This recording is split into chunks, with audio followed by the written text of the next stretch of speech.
Hello, everyone, and welcome to the very first episode of the Playopolis podcast. We're here to talk about board games. My name is Rob. I am with... I'm Daniel, and that was a very smooth intro you did. A very succulent voice you got going on there. Succulent. And I'm also joined by... Jamie, another succulent voice. More a whiny, trill voice. Yeah, well, at least I'm not putting on a fake voice for the podcast. Well, fake. I'm also here. I'm Rebecca. Jamie did I'm not not- segue it for you there, did I? I'm not going to say I have a succulent voice because No. I'm not sure what that means. You have succulent, I was going to say you have succulent voice. It sounded less insulting and more sexy. What is that in? It's Back fine. to the board game. Yeah. Okay. So we are... Let's explain what we are, how we happened. This is always great because I'm not entirely sure we know what we are. Yeah, and how I this struggle happened. to explain what I do. Yeah. Step one, Daniel and Rebecca started a board game cafe in Kent in the UK. That's still a thing. We have had lots of fun doing the board game cafe, but we're also working now on some more interesting stuff for the internet, which means we have an office, and in the office we are playing board games. Yes, pretty much playing board games every day. So if you ever ask yourself the question, will you hate board games if you play them too often? I think the answer is probably... Especially... No. That's probably a better answer, You yeah. don't hate board games. No, but although I feel like when you're reviewing them, one thing you don't realise, and I suppose it's the same with reviewing anything, you have a... you play something good and you want to continue playing it, and instead you just sort of move on. It Yeah. happens so often. I think I explained the other day that in this job, you kind of... 1 in 10 games you stumble across it and you love it, but it just You're not passes allowed off to into the touch it distance again, and you yeah. never get to play it again. Especially because when we review a board game, we get it out reviewed, and then it goes to the cafe, and the cafe it's gets gone. all the good games, Yeah. and then we have an eternal pit of the bad. So that was step 1, That was step one. or part 1. That was part one. Okay. And so part two is us doing a YouTube channel now. Yes. We talk on the YouTube, It's very similar to this, but with motion picture. You Yep. don't get to see our faces, which is a good which is thing. much better. We're really hoping for success on the podcast. I'm wearing a coat. So our studio, which you may have seen on the YouTube channel, is actually a showroom for an old furniture company, Yeah. which is interesting. We have painted it. We have put a board game table on there, which Daniel made. And I think it's very generous to call it a board game table. yeah, it's generous to call it a table, to be fair. But we are now sitting in that room with 2 benches, with a microphone in the middle on a tripod, and we're just sort of facing each other, like as Rebecca described, On a bus. It's the board game bus. It's the board game bus. I And don't. it's- I'm really enjoying Jamie having to keep his hands warm between his legs. Yes. That's so creepy. It's also December. It's about 2 degrees outside. We have big heaters that we can't turn on because the microphone would pick them up. So everyone is sort of clasping their hands. Becky and Jamie have their hands in their legs. Yeah. Setting the scene for you there. Daniel is man spreading out across my desk. So if you wanted to My picture, mansplan. Splan? Is it called mansplan? it's man Dan's Splain. plan? No. No, he's trying to Mansplain. say mansplaining. That's not what you're doing. Hey, Rob, you been playing any board games? Let's talk about that. You've been playing any board games lately? So the format of this podcast is we're going to talk about some of the games that we've been playing. Some of them we did videos on, some of them we haven't done videos on, some of them we might do videos on. Then we're going to talk about a theme for the week, which I have written down. Ooh. Do we get to know the theme? No, I think it's more fun if you don't. I saw the script. Jamie may. Oh, I know. Well, the theme is Christmas because it's Christmas. time. Christmas! Oh, But sorry. before that, okay, you're right. Yeah, back to normal. Before Games. that, let's talk about games. And I've been talking quite a bit to set the scene, so I'm going to pass this over to you, Jamie, Okay. to talk about the game that you want to talk about, or rather the game that I chose that you would Yes. talk about. So the game I'm going to be talking about is Fallout, the board game. Now, we've done a few videos about this on the YouTube page, and the main focus of my video was that I have never actually played a Fallout video game, which Which we didn't touch on enough. No, really, 'cause none it's of us quite- mentioned it at all. It's quite weird. Like, it's really weird. it's weird for someone that plays games. Yes. It's not like he doesn't play games. He plays games. I like sci-fi, I like RPGs, I love my Have PlayStation. you played Morrowind? I haven't played any Skyrim? Bethesda big RPGs. I played Dishonored. You played Witcher though. Witcher, I love. Yeah. There you go. That's fair because it's better than all of them. But I So- find it strange that you have that gap in your gamey portfolio. I think I just had a bad experience with Fallout. Maybe. Is there a story? No. Are you not ready to talk about it Yeah, yet? no. For the viewers, listeners at home, Jamie is wistfully staring into the distance. I remember a lot of kids playing it at school. But And you've just given your age away. Well, Unless you're so talking about Oh. Fallout 1 and 2. No, I was he's- talking about Fallout 3, which is reasonable. Yeah. Anyway, the board game, Fallout the board game is interesting because it's actually adapting a lot of video game mechanics to tabletop. And I think I can speak for everyone here. We were actually pretty impressed with how it did it. Did you guys say? Yeah, I mean, I was a bit concerned with any video game board game that they're just going to plant the theme onto an existing game and really not bother about the mechanics. But the Fallout board game did really well at transferring all those video game mechanics into a board game world. And I was really, really surprised by it. I thought it was clever that they didn't. Not so much clever, I guess. I thought it was cool the amount of restraint they showed in the design and in the way that they put stuff into the game. I think it's so easy when you're doing something like Fallout, and there's so much that you could put in that actually the design becomes what do we leave out? And they didn't leave out so much that it felt too slim, but at the same time, it's not just mechanics on mechanics on mechanics. It's actually basically the core mechanic of Fallout, which is wandering about. Yeah, for sure. I was very happy that the game really has a story focus. I really like games like Tales of the Arabian Nights, Above and Below, and there were some of those sort of storybook elements, although they were story cards, weren't Yeah. they? What we learned from the game is Jamie has a very strange moral compass. He's okay. He protected a dog that was getting kicked. That's great. But then he's okay feeding ghouls, which are just irradiated humans, to other humans. It's kind of dark, man. So- No, the dog is more important. Yeah, the dog is more Like- important. I'd agree with that. And this was an accidental act of genocide. Forced cannibalism. It's not genocide. You didn't kill all the ghouls, Jamie. Well, Maybe when we went to the bathroom, that's what you were doing. this is actually weirder because obviously Rob was playing as a ghoul. Yes, Yeah. I was, which it made me uncomfortable. Yes, but that was unintentional. I accidentally completed a side quest, not knowing I'd met the criteria, And and the side quest made you pull a. You were trying to feed a village, and you were hunting for that village, and it made you pull a token. So the enemies have tokens for a animal. But it turns out the board game suggests that as well as like radroaches and giant scorpions and all the stuff that would normally be an animal, so are irradiated ghouls. yeah, So you ended up, it wasn't. it pleasant. wasn't my finest move. Also failed to stop the bomb in that town. Yes. That didn't go well. But when I finally got to a vault, I was almost elected, wasn't I? Almost I elected. got some- Jamie isn't elected. Well, the game ended Hillary too. Clinton was almost elected. I had my nomination, and if you ask me, it was rigged. I blame you guys. But Overall, you did love it though. yeah, I loved it. I think it's really cool that we can talk about these experiences that we had as if it is a video game or as if it's, a story you're telling your friends. Oh, I went here, I did this, I encountered these Did people. it make you want to play the video game now, though? Well, I actually have a copy of Fallout 4 now. Oh, yeah, you said yes. Yeah, So you're I got gonna it play for my now? birthday the other day. Oh, there, Wow, you, there go. you go. Yeah. It's not the best one, but I think my it's a good favourite. start. I Starting like point. Fallout It's 4 my more than favourite. in Would you Vegas. say? arguably it's I don't want to go into a giant conversation about Yeah. that. Daniel Check is out our video game podcast. 100% wrong, but Fallout 4 is probably a good start because it actually gets more and more simplified as you go through it. Yeah. And it's probably like coming from like The Witcher and more like bigger, better written role playing games, so it's hard to go back to that now. I'm also just happy to have it on my PS4 rather than PC. Anyway, not video games, board games. That's what we're talking about. I think it did good, and I think it's one of the best video game adaptations for tabletop for sure.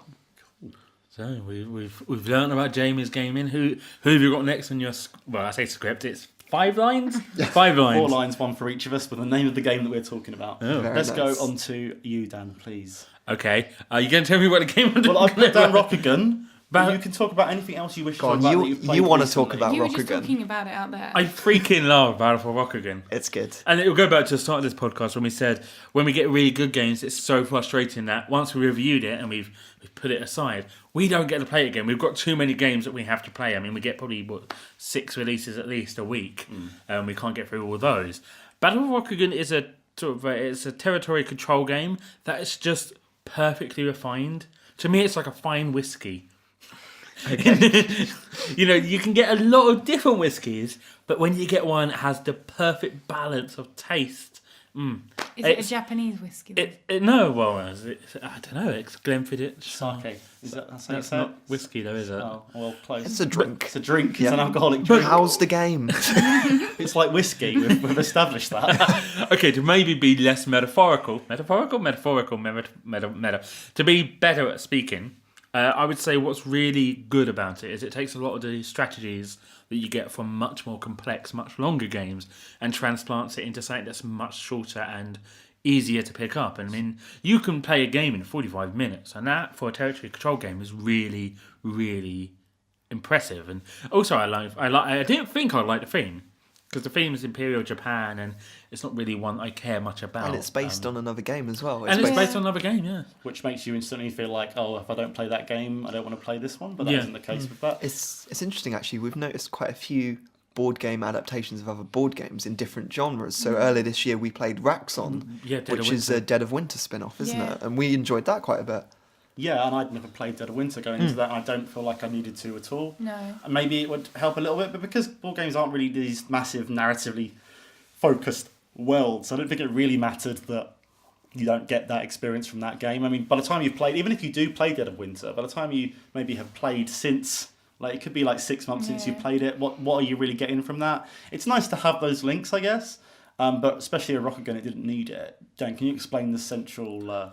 the main mechanic, which is the tokens. Yeah, so Battle for Rokugan is quite simply a blind placement game in which you'll decide each turn you get, I think, 7 tokens, and you place these tokens around the map. And these tokens can represent certain things like armies, they can represent ships, or the shinobi? Shinobis, yeah. Shinobis, which... Peace. It can just be flowers. And it can be peace. And you place these on the board, and everyone else has to try to deduce what you're placing on that board and what you're going to do, and whether you're going to attack or expand, defend. It's, as I said before, it's really, really simple. But What kind of game do you think it's like? Because I wasn't here when you played okay, it. so it's very much like the Game of Thrones board game. Jamie's, I think, got an issue with that in a sense. I wouldn't say I have an issue. I think in many ways it's so much easier, it takes so much less of your time, which is obviously appreciated. Game of Thrones board game can take 3 hours, which is crazy. That's 3 hours of singing that, which can it can be quite annoying. So I do have issues though in that it's very, very similar. And for me personally, I think Game of Thrones is more interesting I'm than Feudal really Japan. confused But though from perspective, because having played the Game of Thrones board game, it's Yeah. like 3 hours long, but you guys are all saying, oh, this takes 45 minutes to an hour. Because a lot of the complexities of the Game of Thrones board game have just been removed. It's got, at its very core, you battle, and your battles are done just by odd Because numbers, as much as I whichever's like highest. Game of Thrones, I didn't like the fact that it was so long. You weren't in to play it, but you I would think love Game it. of Thrones is 10 rounds and this is 5. Yeah. And this also takes out a lot of the filler, so there's no like in Game of Thrones the wildlings can attack and you all have to work together. Yeah. There's none of that. It's literally just competing for territory. It's quite risk-like, isn't it, really? It's very risk-like. There's a few cool things that make it different, and one of them is that if you expand, you're normally in more trouble. Whereas in Risk, the more you expand, the better, so you can end up snowballing. I'd say it's probably closer thematically to Risk than it is to Game of Thrones because of how simple it is. But I think that would be doing it a disservice. I mean, whether or not you like Game of Thrones more, it depends on whether or not you prefer games, I think, that are just more complicated. Because there is more in Game of Thrones, but it is a much longer experience. And I think the core stuff you get for Rokugan, I really enjoyed it. I didn't enjoy it quite as much as Daniel, but I did think that the games that we played, really enjoyable, really quick. Every second I was thinking about what was happening in that map, on that world, and what to do, rather than worrying about you guys taking your turns. Who Because won? everyone takes their turns at once. I think Rob won both games. I won both games, yeah. So, I'm pretty good at area control games.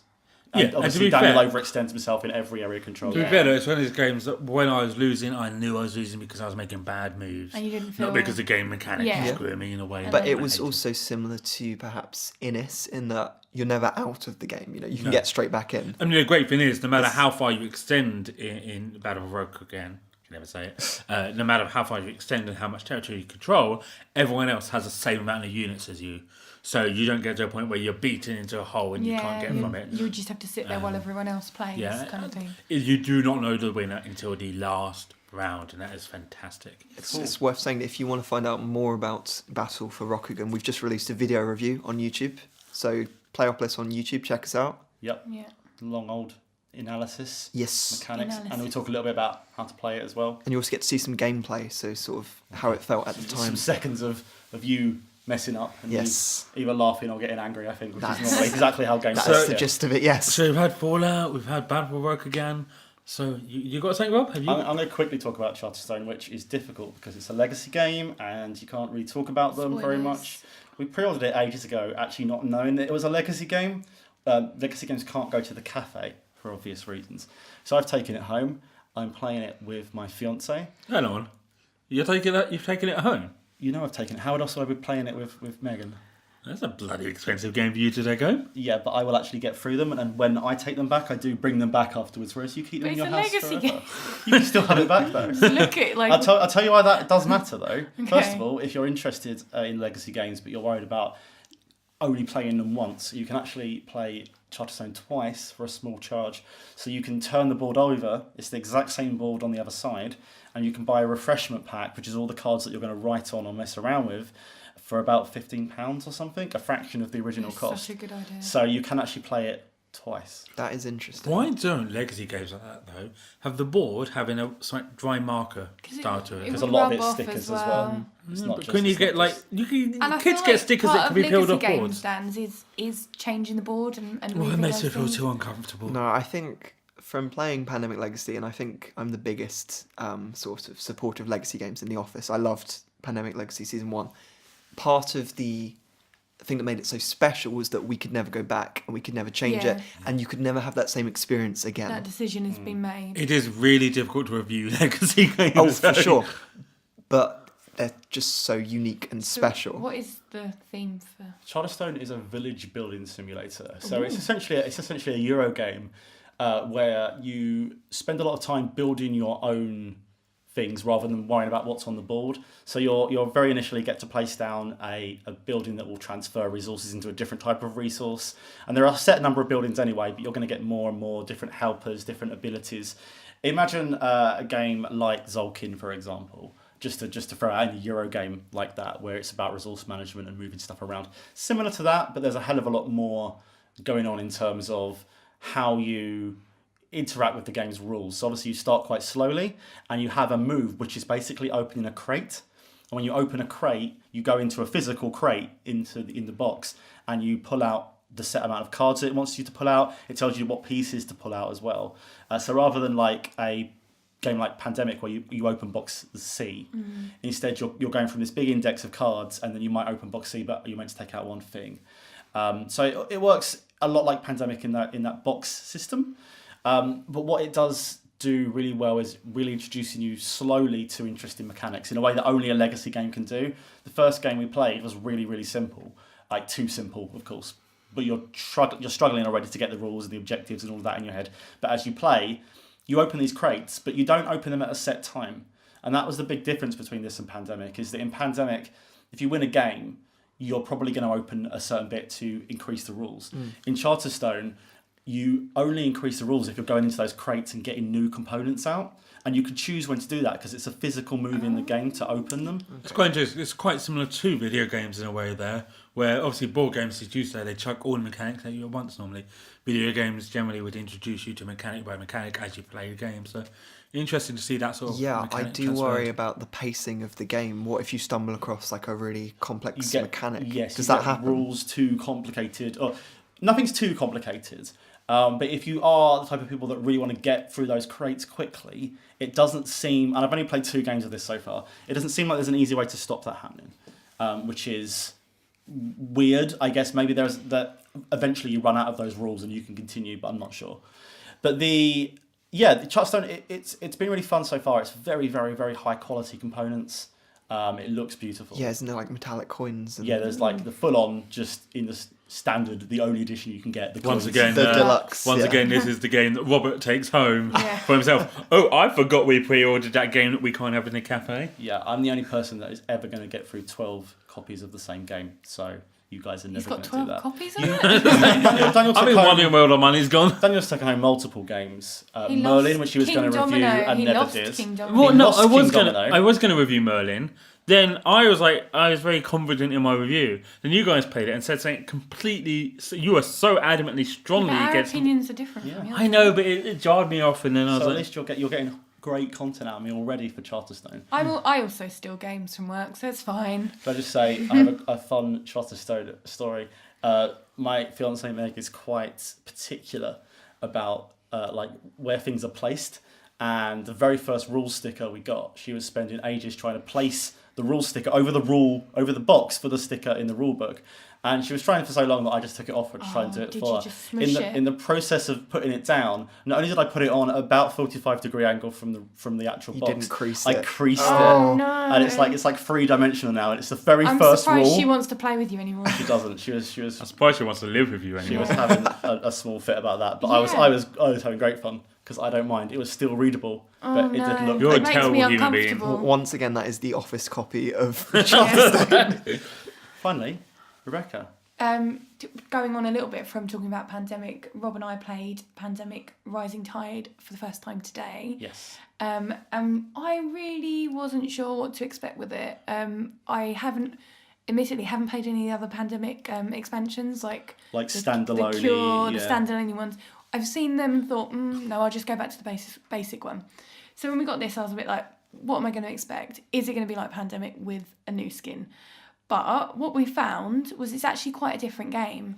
Question is though, it's not about viruses anymore. It's not about viruses, it's about water. Is there a point where maybe they should stop calling them pandemic games and maybe I just think call you it need in to the know, pandemic 'cause series at the bottom or it's still something? the same sort of thing, like you are working together, you've got but- the same similar 4 actions, but in this it's got dams and I imagine if you were things. completely new to board games and you picked up Pandemic Rising Tide knowing nothing about You'd be Pandemic, very it would be a confused. bit jarring. I mean, it's a bit jarring for us anyway because it's the theme is we were like, oh, it's got piranha on the box. It looks like it might be a bit steampunky, and you were actually just like a council worker in the Netherlands at some nondescript time. Yeah, like the box definitely just not anything at all about it. It looks like it's got this sort of sepia tone over it. I've got the box here. I thought that it was some sort of Cthulhu Yeah. thing where like things were rising from the deep. Yeah. It's actually just about being a civil engineer. But saying that, Rob, I felt because the theme of the water running, you can sort of we were saying like you can imagine the water running down the map as if gravity was Yeah. working effects. So thematically it is working, and the good thing about it is they haven't just changed 1 or 2 things in it. Everything's changed from every component. But unlike in Pandemic, you're not trying to cure the disease. You're trying to get the 4 hydraulics. You're getting 4 hydraulic water pumpy things. Where you running. need to collect cards for it, which we didn't actually realise until we were halfway through a game that's how you won. That is obviously similar to Pandemic's goal of curing the 4 diseases. Yeah.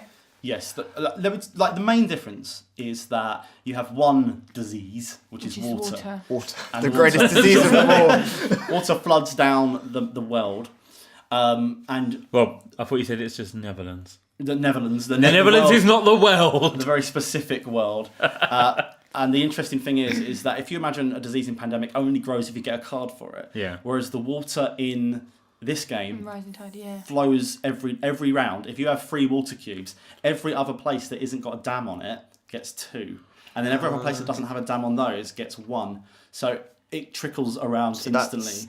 that's like the epidemic Yeah, effect from it Pandemic, almost how it happens- spirals out of It control. happens more often because so we played 2 games this morning. First one we lost within about 5 minutes. The second one we did win, and somehow we won because Rob didn't actually shuffle any green cards into the pack. No, imagine if 1/4 of the map. Bearing in mind that Was you just- cannot win until you have all of the quarters wasn't in the game. Yeah, so I was like, "There's no green cards in this," and we looked, and he just left them to the side of the. I thought they were objective So cards, we did but they were really not. well considering. I don't know. From my perspective, I just have zero interest in playing it, and I Really? don't know why. I think it's because Pandemic for me symbolises the entry to board gaming, and we've kind of had so many other games that we've played since. It's a bit to me, Pandemic's the Call of Duty of video games. To go back to that I don't game, think so. where I'm sure they're good and they're probably very mass market, but I don't know. To me, it just feels like attacked on theme. I really disagree. The thing I would be interested in is this better than Pandemic? No. No. Okay. So if it's don't- not better than Pandemic, what's the It's point different. Same as any game, really. It's different. It's It's different enough to I think be- the theme is probably less scary for a lot of people. That's a good point. It's a very board gamey theme. Oh, Yeah. it's so. We were saying that. Yeah. It's so board game. This is like the board game's board game. Yeah. Yeah. Do I have to get my netbed out? Well, you do. You do for the theme anyway, because I was saying to Becky, like, imagine the same mechanics where there's water and the water level is rising and you're in trouble. It's only board game people that could turn that into, oh, I know a really cool thing that we could do with the theme of water rising. 18th century Holland. You know, I can't think of anything more exciting than The that. other thing was, obviously, all the names on Pandemic the Uprising, whatever it's called, Are from... they're actually Dutch. So Yeah, we actually have it. We had a So lot let's do a quick test. of trouble trying to say these names. Pass them around, I'm gonna pass give them a around. few- I'm going to give one to each person and they'll... Okay. Okay, bloody hell. That's not the name then. I've got a really easy one. I got Zubelevend. Zubelevend. I think that's Zwed Beverland. Oh, Jamie, yours is hard. Okay, I'll do mine. Nordelstordel. Very good There's a Swedish P- accent there's there. a Was P that what I was there. going for?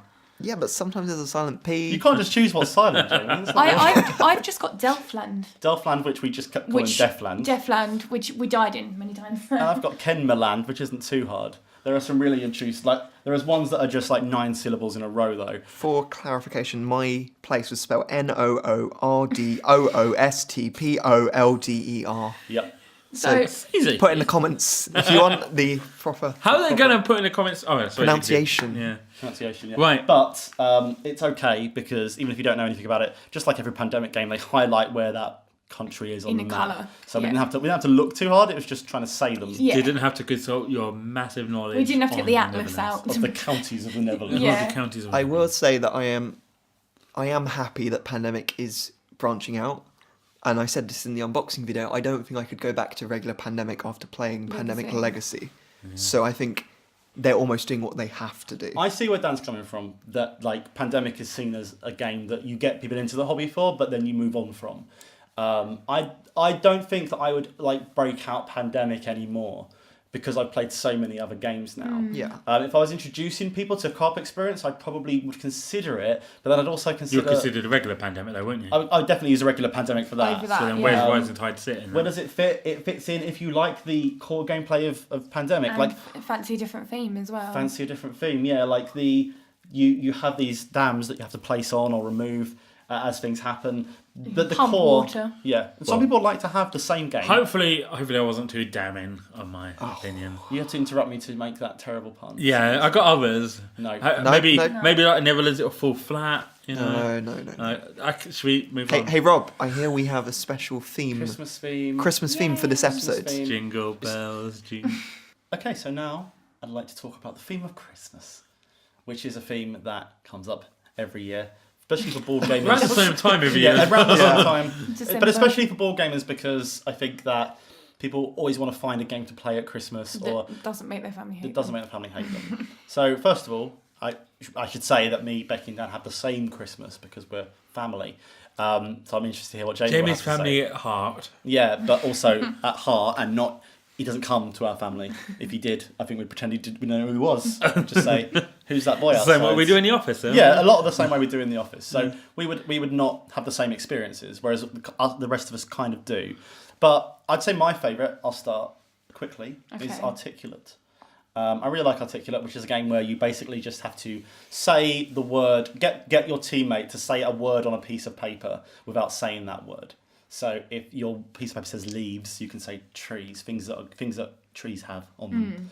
And you can't say the word, and that's it. That's the whole game. You can play with a board. I've actually never played Articulate with a board. I've just made up scoring around the cards itself.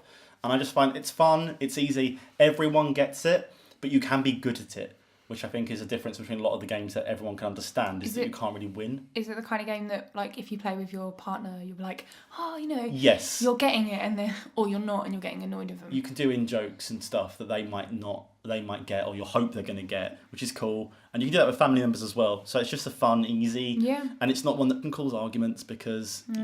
Yeah, you know our family, right? We have played Articulate before and it didn't cause any arguments. So that's my favourite, like, get out, play quickly. Dan? I really hoped you didn't come to me because I'm struggling. We're board gamers and we obviously play board games all the time at the office. But I don't think we do it that much at Christmas because it's trying to get a huge range of generations. I mean, we have our youngest, which is 3, to our oldest, which is like 78 78 years old. And it's trying to find something that suits all of them. I'm going to say a game that I actually think you're going to very, very much disagree with. We haven't played it for a couple of years, but I think one of my favourite Christmas games is Who Wants to Be a Millionaire? Who Wants to Be a Millionaire? Now, I love... You've just given me flashbacks of Christmas 2006. What happened to you, Jamie? It was just we were playing the Who Wants to Be a Millionaire DVD board game. Oh, yeah, Well, we're not Yeah. rich, unlike Jamie, so we didn't have the DVD board game. We had the sort of pen and paper You've version. actually given me one to talk about, but carry on. We did have a board gamey version of that, didn't we? Yes, and I loved bet it. it's still in the cupboard. It's a really good mixture of trivia with that sort of risk and reward of do you want to push higher? Yes, because of course you can ask a friend, Yeah. which Yeah. means asking a random person in the family, and then And you you can do got- the audience thing. Did you actually phone a friend when that came up? No, I don't have any friends, Jamie. I run a board game cafe. Especially Yeah. at Christmas, everyone All down the his nose is in friends that were room. there. Oh. No, I think we should get that out for nostalgia purposes. So this good year. news. We've remembered that we have the Who Wants to Be a Millionaire board We, game. we hope It's so. not really a board game. A bit like Articulate, really a it's a setup Yes. for doing something without a board that is vaguely has rules. That I mean, everyone we follows. should contextualise. We get around 20 people on Christmas Day, so Yeah. a Boxing Day, so we've got to find a game that can suit all I those think people. it's actually very important for Christmas. Ironically, having boardless games, Yeah. I think that puts off a lot of people. I think if it's something that you can sort of jump in for a few minutes, jump out if it's not really your thing. I think what would be really interesting is what we play this year. Yes. Last year we had the board game cafe still, but we weren't trying to push board games on the family. This year we've got a lot of games. We've spent the last 8 months immersing ourselves dramatically in all these games. We've got a lot of good party games I think will be fun to try out. I want to try out Cash and Guns with the family, for example. Just the idea of on Boxing Day, Cash us all and shooting Guns guns at each would other be excellent. seems like a fun idea to me. And we've got plenty of Nerf guns here we can use instead of the foam guns. So it'd be really interesting to see what we play this year rather than what we have played. Although Who Wants to Be Millionaires up there. But Jamie, that's our You weird had millionaire memory. flashbacks. Millionaire flashbacks. So I'm at my grandma's house. Whole family is there, and we're each taking it in turns to go in the hot seat. And no one helps you with the answers, and you just sit there on the buffet. And buffet, is that what? Yeah, I Yeah, think that's it the is. thing. Yeah. That's the thing that old people say. I think it's thought some it's sort of soft chair. Soft- So, It's a footstool. randomly with buffet is only until my nan, bless her heart, calls it a puff. Yeah, I always thought it was actually. And Probably can't.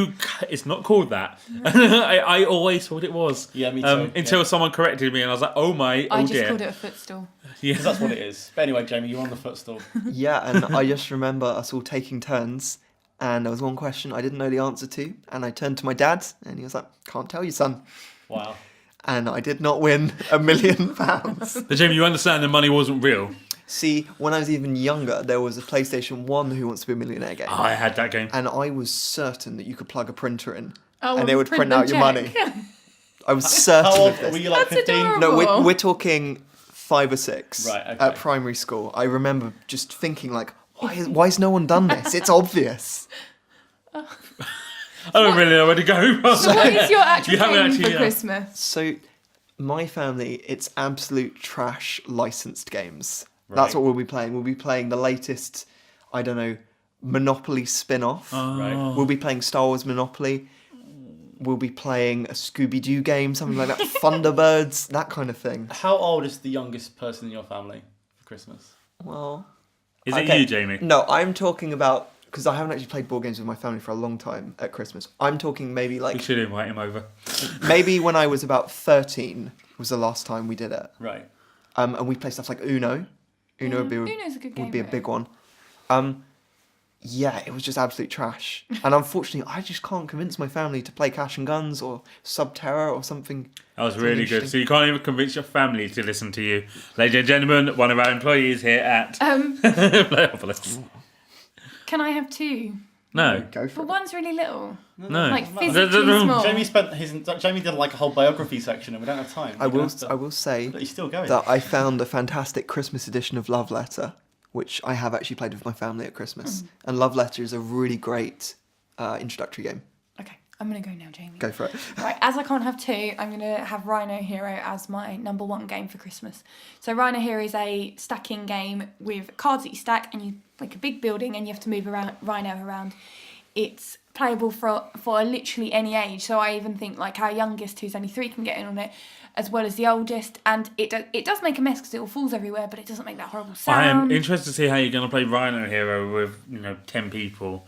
Well, like Jamie was saying, though, you do the kind of dipping in and out. It's not the kind of game that you mean to be like, now we're playing a game. Oh, no. You can just like... And also, I'm going to say anyway, I really think Dixit is a good one. yeah. Dixit's a good game, but I wouldn't say I for can Christmas. get Mum to play it, and I think that's a good start. I think you'd struggle to get the family to sit down and play Dixit, personally. Rhino Hero, I get. The cool thing about Rhino Hero is that it's basically Jenga without the 40 minutes of having to build Jenga And that up. horrible sound, I'm not quite as disturbed by the sound of some small wooden blocks hitting each other as you seem to be. No, I think it's because we have Jenga Quake at home, which is made of plastic. So Right. it goes like...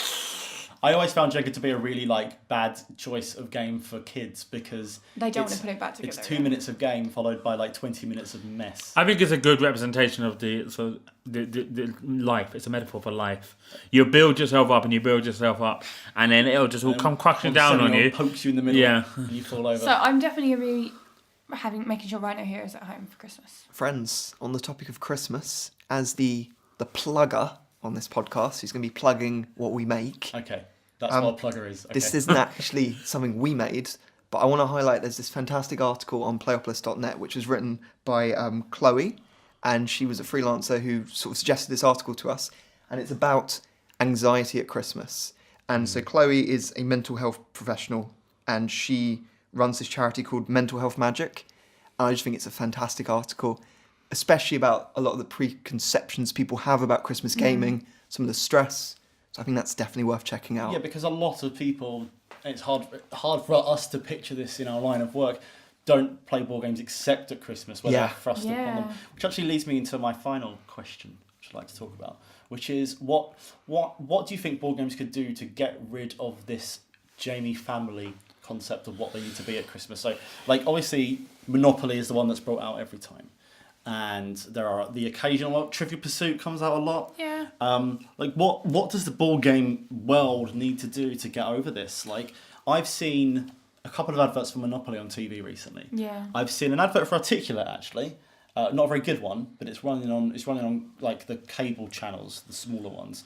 I've never seen an advert for anything from Fantasy Flight or Days of Wonder. I think that's kind of the problem. I think a lot of these games that we play aren't any more complex than Monopoly. Everyone knows rules of Monopoly. Monopoly is actually it's quite a very complex confusing. game. Me and Rebecca was talking about earlier that we don't actually know how to play it, and we were getting rules confused. Yeah, and so I think the problem is it's still a very fragmented industry. So a lot of things that you sell have one main source that are being sold.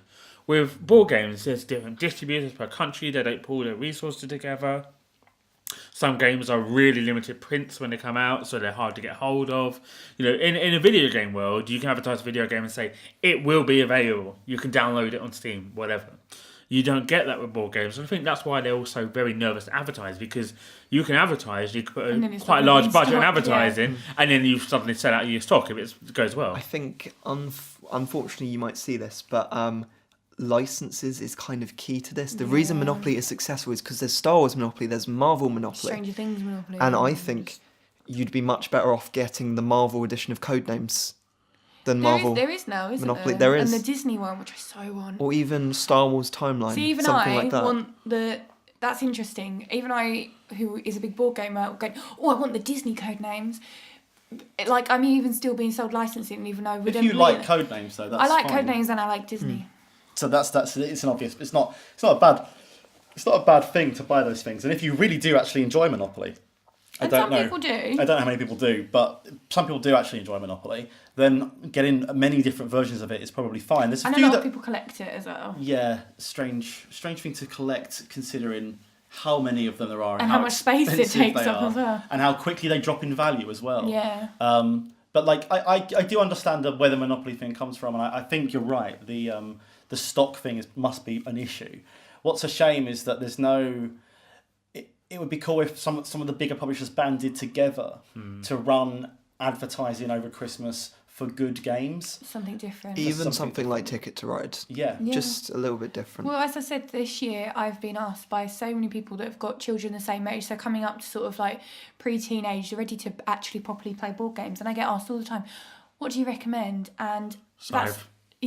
maybe not Scythe, and but you can say things like Ticket to Ride and Dixit and things like that, but they're beyond them asking me. Really, they're not sure. The problem is when you say Ticket to Ride to a 10-year-old, and say, sure, some 10-year-olds actually probably love this, but hey, it's a game where you connect cities by train lines and have to manage to make sure you're taking the right bets towards where the train lines go. I don't think I'd describe it like that. I was going to say that would be a That's poor like the sell. label Have you sort played of Ticket to Ride? This is perhaps why I don't sell games. Yeah, I was going to say Essentially, it's a game about colour matching trains, right? Yeah. Yeah. But amongst my uni friends, when I was at uni a few years ago, I introduced them to board gaming through the Batman edition of Love Letter. And they all absolutely love it. And not only that, they call it Batman game. Batman it's game. not Batman Love Letter. It's Batman And game. if you refer to certain mechanics, like, oh, he jokered me. Or it's Yeah. like, oh yeah, classic Robin.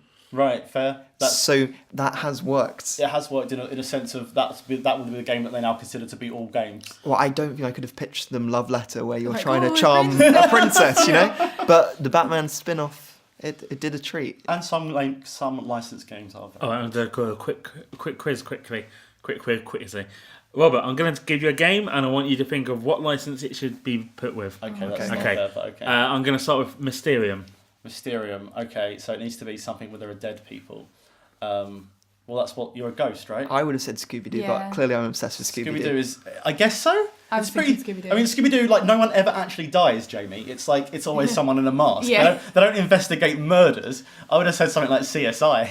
Yes, see, I Mysterium. I like it. Becca, you did you think it was just Rob? No, Becca, you have got Cosmic Encounter. I don't know anything about Cosmic. Game of Thrones. Yes, I know that. Yeah, Game of Thrones. That's a very good one to choose. Just going to say my Game of Thrones Cosmic Encounter story. I got called out on Twitter for saying that Cosmic Encounter was like Game of Thrones. Turns out the creator has quite rightly pointed out that Cosmic Encounter came out before Game of Thrones was written. Yes, And there's now a Game of Thrones edition of Cosmic Encounter. yes. Jamie's story over. Jamie's story maybe Jamie over, out. but Jamie, Sheriff of Nottingham. Sheriff of Nottingham.